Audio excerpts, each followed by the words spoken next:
15 मार्च 2025 को इटली के दो साइंटिस्ट एक कॉन्फ्रेंस में गीजा पिरामिड्स के कुछ ऐसे सीक्रेट्स का पर्दाफाश करते हैं जो हजारों सालों से पिरामिड्स के नीचे दफन थे।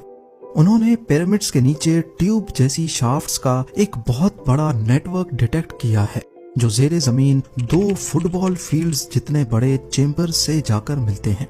इस हैरत अंगेज दावे ने इंटरनेट की दुनिया पर धूम मचा दी। लोग जो अभी तक पिरामिड्स को फेरोज के मकबरे समझ रहे थे, इसके 2 किलोमीटर नीचे तक शाफ्ट्स के कॉम्प्लेक्स नेटवर्क ने पिरामिड्स का एक नया ही मकसद बयान किया है। पर इन दावों में आखिर सच्चाई कितनी है? पिरामिड्स क्या वाकई सिर्फ एंशिएंट इजिप्शियन फेरोज के टूम्स थे या इनका कोई ऐसा मकसद था जहां हमारी सोच भी नहीं जा रही? ज़ेम टीवी की वीडियोस में एक बार फिर से खुशामदीद।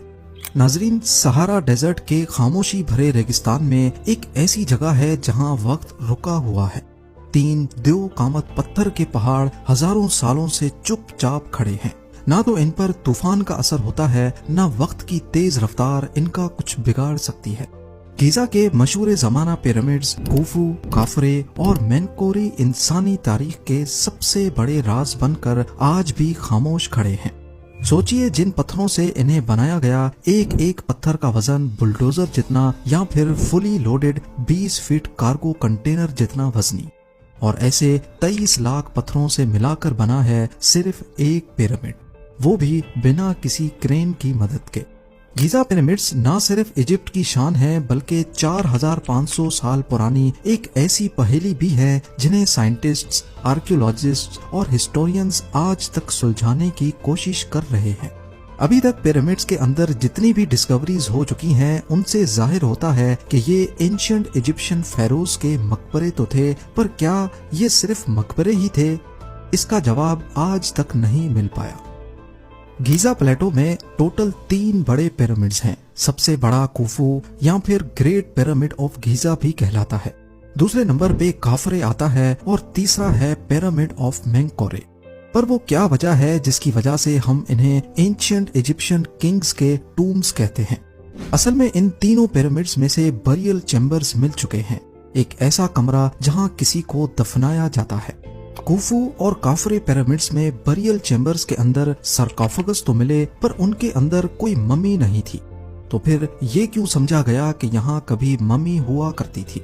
हमें इसका इशारा मिला सबसे छोटे मेनकोरे पिरामिड से। 1837 में एक एक्सपीडिशन के दौरान यहाँ से एक मम्मी मिली, पर एक ट्विस्ट के साथ। यहाँ बरियल चैम्बर के अंदर मिलने वाले सरकॉफेगस में वाकई एक मम्मी मौजूद थी। पर वो सरकॉफेगस जब मजीद रिसर्च के लिए शिप के जरिए ब्रिटेन भेजा गया तो रास्ते में शिप ही डूब गई और मेनकोरे का सरकॉफेगस आज भी समंदर की गुमनाम दुनिया में कहीं खोया हुआ है।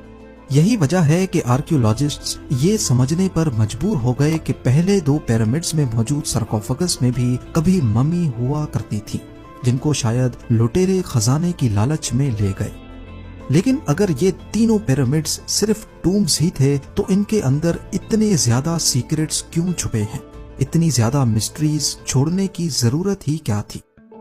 कुछ लोग कहते हैं कि ये काम स्पेस से आई किसी मखलूक का कारनामा है, तो दूसरे मानते हैं कि ये दुनिया में बिखरी हुई एंशिएंट एनर्जी ग्रिड का हिस्सा थे। इन तीनों पिरामिड्स का सिर्फ साइज ही नहीं, बल्कि उनकी अलाइनमेंट भी एक ना समझ आने वाली पहेली है।